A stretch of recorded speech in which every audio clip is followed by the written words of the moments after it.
사도신경으로 우리의 신앙을 고백하며 7월 11일 화요일 기도회 시작하도록 하겠습니다.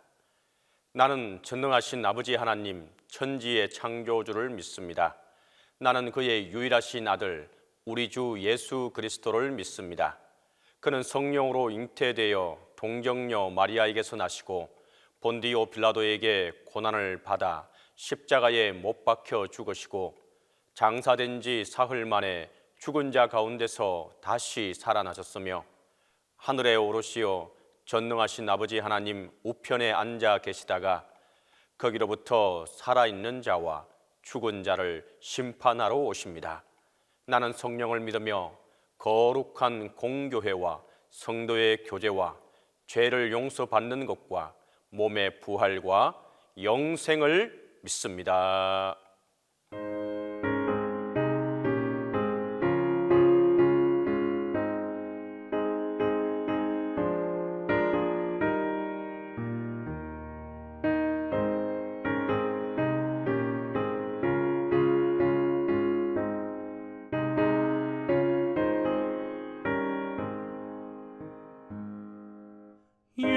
예수가 우리를 부르는 소리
기도의 시간에 주신 하나님의 말씀은 마태복음 22장 1절에서 14절입니다.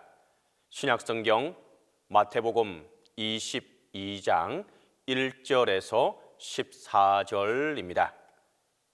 예수께서 다시 비유로 대답하여 이르시되 천국은 마치 자기 아들을 위하여 혼인잔치를 베푼 어떤 임금과 같으니 그 종들을 보내어 그 청한 사람들을 혼인잔치에 오라 하였더니 오기를 싫어하거늘 다시 다른 종들을 보내며 이르되 청한 사람들에게 이르기를 내가 오찬을 준비하되 나의 소와 살찐 짐승을 잡고 모든 것을 갖추었으니 혼인잔치에 오소서 하라 하였더니 그들이 돌아보지도 않고 한 사람은 자기 밭으로 한 사람은 자기 사업하러 가고 그 남은 자들은 종들을 잡아 모욕하고 죽이니 임금이 노하여 군대를 보내어 그 살인한 자들을 진멸하고 그 동네를 불사르고 이에 종들에게 이르되 혼인잔치는 준비되었으나 청한 사람들은 합당하지 아니하니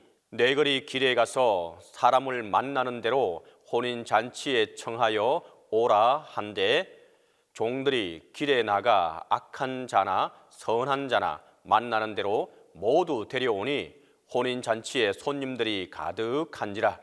임금이 손님들을 보러 들어갈새 거기서 예복을 입지 않은 한 사람을 보고 이르되 친구여 어찌하여 예복을 입지 않고 여기 들어왔느냐 하니 그가 아무 말도 못하거늘 임금이 사환들에게 말하되 그 손발을 묶어 바깥 어두운 데에 내던지라. 거기서 슬피 울며 이를 갈게 되리라 하니라. 청함을 받은 자는 많되 택함을 입은 자는 적으니라.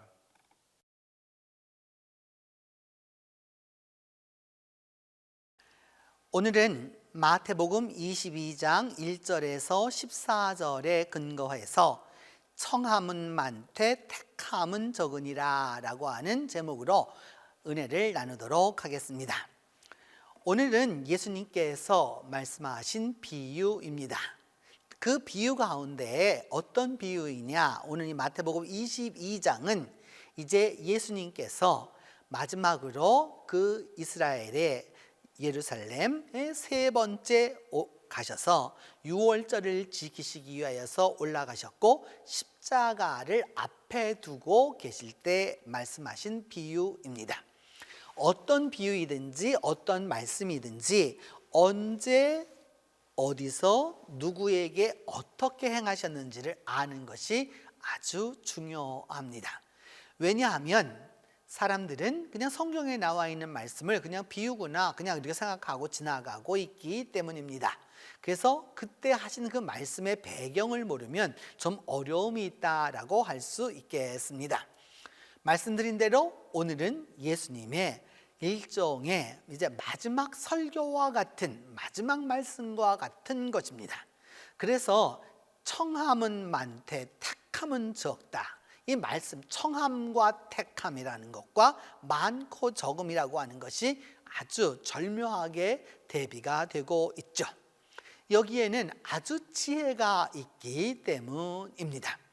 우리가 이 비유 파노라마를 계속해서 하고 있는데 비유라고 하는 것은 일반인에게 하신 말씀이 아닙니다. 일반인에게 그냥 누구나 다 알아듣는 사람에게 하신 말씀이 아니라 보통 사람은 알아듣지 못하기 때문에 또 그리고 제자들도 알아듣지 못하기 때문에 그래서 그것을 알아들을 수 있도록 하시는 아주 신비스러운 말씀이기 때문입니다. 오늘은 어떻게 말씀하시느냐, 천국은 꼭 이와 같다라고 말씀하면서 파티, 특별히 혼인잔치, 혼인 파티를 위하여서 그 혼인 파티를 열어놓은 임금과 같다라고 이렇게 말씀하고 있습니다. 오늘날은 결혼식이 교회에서 하는 결혼식도 그러하고 또 그 다음에 일반 보통의 결혼식도 그러하고 너무나도 짧은 시간에 그냥 간단 명료하고 사진만 찍는 사진 결혼식이 되고 말았죠. 그러나 예수님 당시의 결혼식은 그와 같지 않았습니다. 신랑이 오기를 기다리는 시간, 또 그리고 신랑이 오게 되었었을 때, 그리고 혼인하는 기간이 이게 그 기간 동안의 그 파티라고 하는 것이 그냥 하루에 딱 끝나는 그런 일이 아니었습니다. 그 일은 동네 전체의 일이었고 그 가문에서 며칠 동안 그 일을 행하는 일이었기 때문입니다. 오늘날 우리 개념으로는 잘 이해를 할 수 없는 것인데 예수님 당시에는 꼭 그와 같이 이 일들을 행했기 때문입니다. 어떤 임금님이 왕자님이 결혼할 수 있도록 혼인잔치를 베푸셨습니다. 그래가지고 어찌하였느냐 하면 청첩장을 다 보냈습니다. 이렇게 오라라고 하는 청첩장을 다 보내었는데 무슨 이유인지는 모르겠지만 어떤 일이 벌어졌느냐 하면은 그 혼인잔치에 사람들이 오려고 하지를 않는 겁니다. 오려고 하지 않으니까 다시 보내어서 정중하게 이번에 그 분들을 얘기하기를, 내가 오전을 준비하되 오찬을 점심을 준비하였는데 뭐냐면 소도 잡고 살진 짐승도 잡고 모든 것을 이게 갖추었으니까 혼인잔치에 오시라라고 말씀했습니다. 성서시대에 소를 잡는다라고 하는 것은 이것은 여러분 보통 잔치가 아닙니다. 일반인은 이 일을 할 수가 없었던 것이죠. 오늘날처럼 여러분 소를 양육하고 또 오늘날처럼 소를 이렇게 키워서 잡아먹는 시절이 아니라 이 시대의 소라고 하는 것은 농사에 있어서 가장 중요한 재산 목록 1호와 같은 것이었기 때문입니다. 그런데 이번에도 그렇게 해서 돌아오라, 다 잔치를 준비해 놨으니까 점심때까지 오시라라고 이렇게 이야기를 하였더니 그들이 돌아보지도 않고, 또 한 사람 어떤 사람은 돌아보지도 않고 가고, 어떤 사람은 난 내 일해야 돼 그러면서 자기 밭으로 가고, 한 사람은 뭐하러 하러 갔느냐, 사업하러 간다고 가고, 또 남은 자들은 어떻게 하였느냐, 종들을 잡아 모욕하고 죽였다라고 말씀하고 있습니다. 여러분, 여기에서부터 우리가 이 부분이 있죠. 파티는 이 소위 예수님 시절에 이쪽에 이 성지와 관계된 지역의 파티는 낮에 열리는 법이 없습니다. 밤에 열리는 것이죠. 날씨가 덥기 때문에 낮에는 이것을 하지 않습니다. 밤이 되어서 저녁이 되어서부터 이렇게 시원해져서 바람이 불고 그래야 하는 것이지, 그래서 이게 밤문화가 있는 것이지 낮에는 하지 않는 거예요.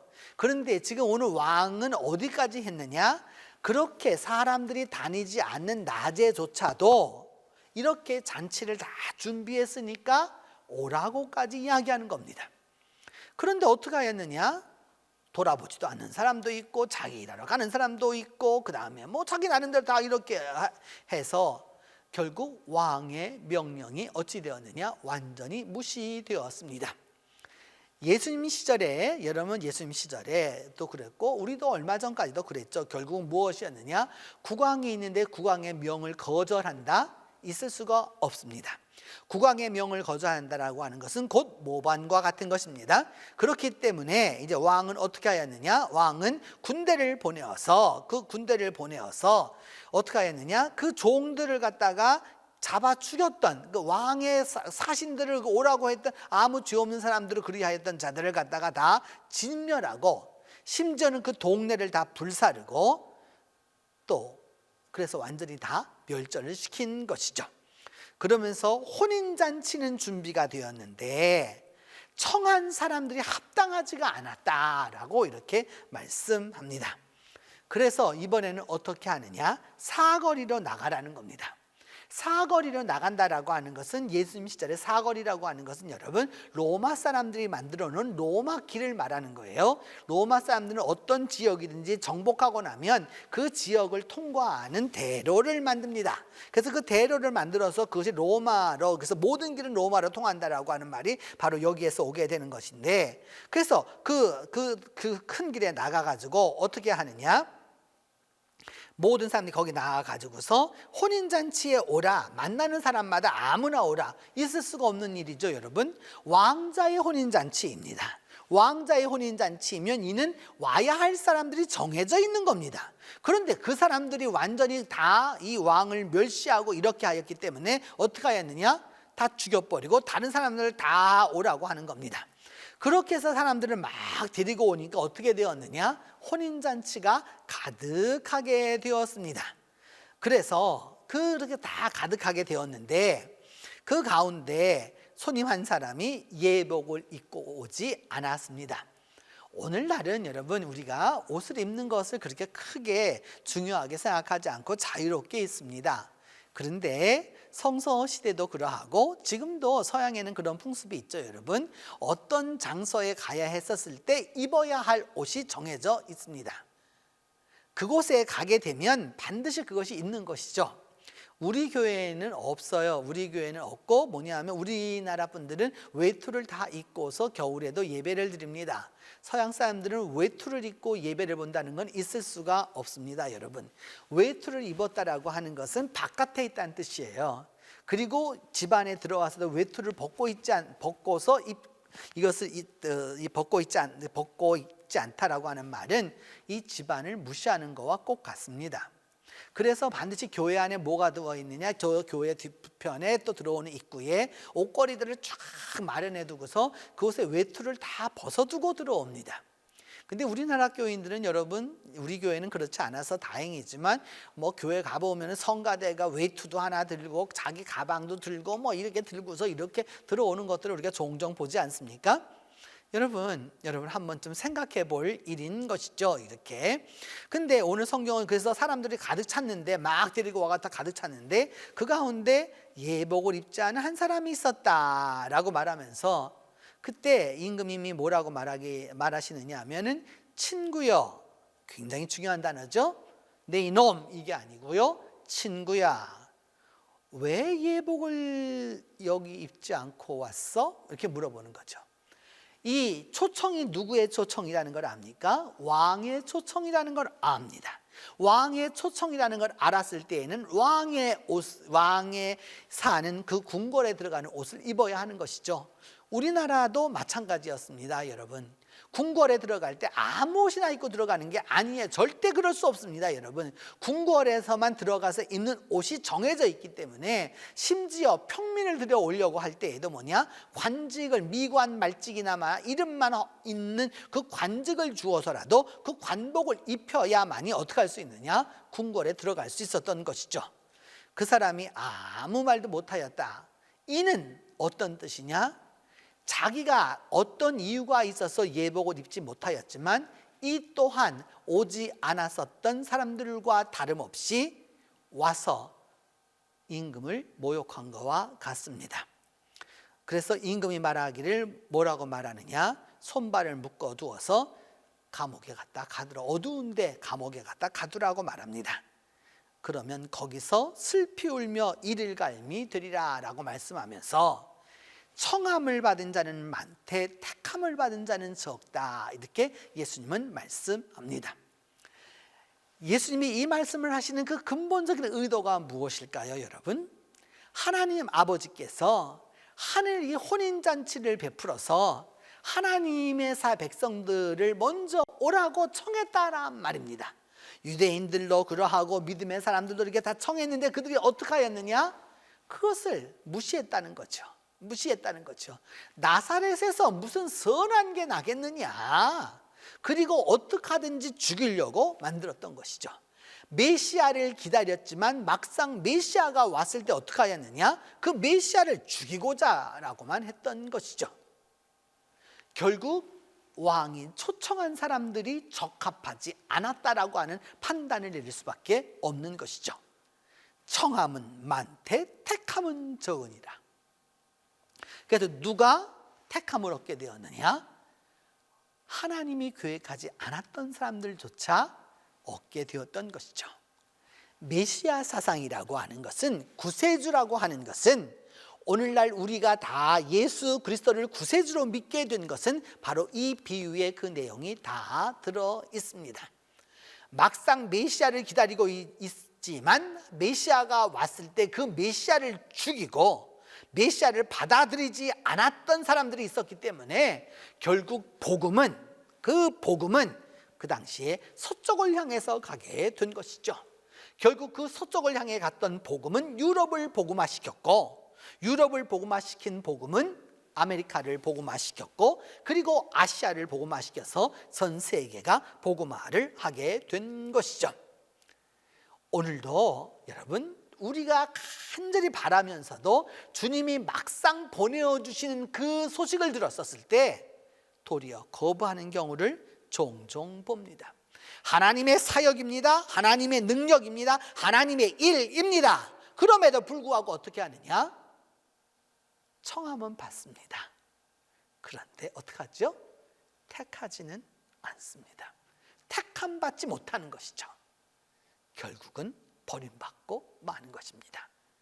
그리고 그냥 적당하게 때우려고 했던 사람, 결국 감옥에 가서 슬피 울며 이를 갈미 있게 되는 것이죠. 오늘도 주님은 우리에게 청하십니다. 하나님이 원하는 그 일에 여러분 모두를 청하십니다. 하나님의 말씀에 순종하는 그 사람에게 택함의 은총이, 혼인잔치에 참석하는 그 은혜가 함께하게 되는 것입니다. 기도하겠습니다.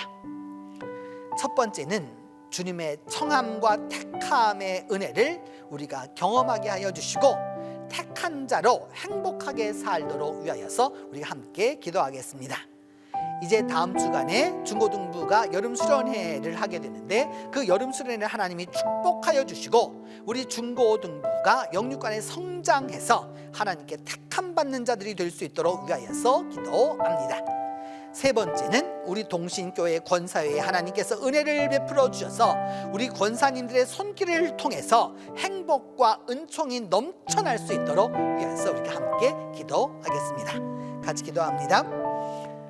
하나님 아버지, 이제 예수님께서 십자가를 앞에 놓고 우리에게 말씀하신 천국 비유를 우리가 말씀을 통해서 깨닫습니다. 그 주님의 청함이 있었을 때에 청함을 거절하고 무시하고 그 주님의 청함을 전달하는 자들을 모멸하고 죽이기까지 했었던 그 어리석은 이들의 길을 가지 아니하고 오직 주님 안에서 택함 받은 은혜를 경험할 수 있도록 주께서 은혜를 베풀어 주시옵소서. 하나님이 택하여서 우리와 함께하고 계시는 그것을 기억하게 하여 주시고, 그리함으로 말미암아 믿음 안에서 우리 모두가 행복한 자로 살아갈 수 있도록 주께서 은혜를 더하여 주시옵소서. 다음 주간에 있을 중고등부 여름수련회를 위하여서 기도합니다. 주님이 여름수련회를 축복하여 주시고 축복하여 주셔서 우리 중고등부가 영육간에 성장하게 하여 주시며 하나님과 만나는 기쁨이 있게 하여 주시고 그리스도와 만나는 기쁨이 있게 하여 주시고, 그리함으로 말미암아 영육간의 성장의 성장을 거듭할 수 있도록 하나님이 은혜를 더하여 주시옵소서. 우리 동신교회 권사회에 은혜를 더하여 주시고 우리 권사님들의 손길을 통해서 온 교회가 행복하고 온 교회에 하나님의 은총이 넘칠 수 있도록 주께서 은혜를 베풀어 주시옵소서. 권사회를 통하여서 주시는 하나님의 은혜가 크게 하여 주시고 권사님들의 은혜를 통하여서 주시는 그 모든 것들이 우리 교회가 더욱더 부흥하고 발전하는 일에 은혜를 베풀어 주시기를 간절히 기도하고 원합니다. 하나님, 옛적 주님께서 마지막으로 이 비유를 말씀하실 때 십자가를 앞에 두고 그 긴박한 상황 속에서 말씀하시는 가운데에서도 주님, 청함은 많되 택함은 적다라고 말씀하시는 그 말씀을 들으면서도 깨닫지 못했었던 그 어리석은 자들이 되지 아니하도록 하나님 아버지 은혜를 베풀어 주시옵소서. 다음 주간에 있을 우리 중고등부 여름 수련회를 축복하사 우리 중고등부의 그 수련회가 안전케 하여 주시고 영육간에 성장하는 기회가 될 수 있도록 하나님이 도와주시옵소서. 우리 권사회를 축복하여 주시며 우리 권사회를 통하여서 동신교회가 권사회의 손길을 통해서 더욱더 행복과 은총이 넘치게 하여 주시고 권사회의 그 모든 봉사를 통해서 교회가 더욱더 든든히 서가는 놀라운 역사가 있도록 주님께서 함께하여 주시옵소서. 이제는 주님께서 가르쳐 주신 기도로 오늘 기도에 마치도록 합니다. 하늘에 계신 우리 아버지, 아버지의 이름을 거룩하게 하시며 아버지의 나라가 오게 하시며 아버지의 뜻이 하늘에서와 같이 땅에서도 이루어지게 하소서. 오늘 우리에게 일용할 양식을 주시고 우리가 우리에게 잘못한 사람을 용서하여 준 것 같이 우리 죄를 용서하여 주시고 우리를 시험에 빠지지 않게 하시고 악에서 구하소서. 나라와 권능과 영광이 영원히 아버지의 것입니다.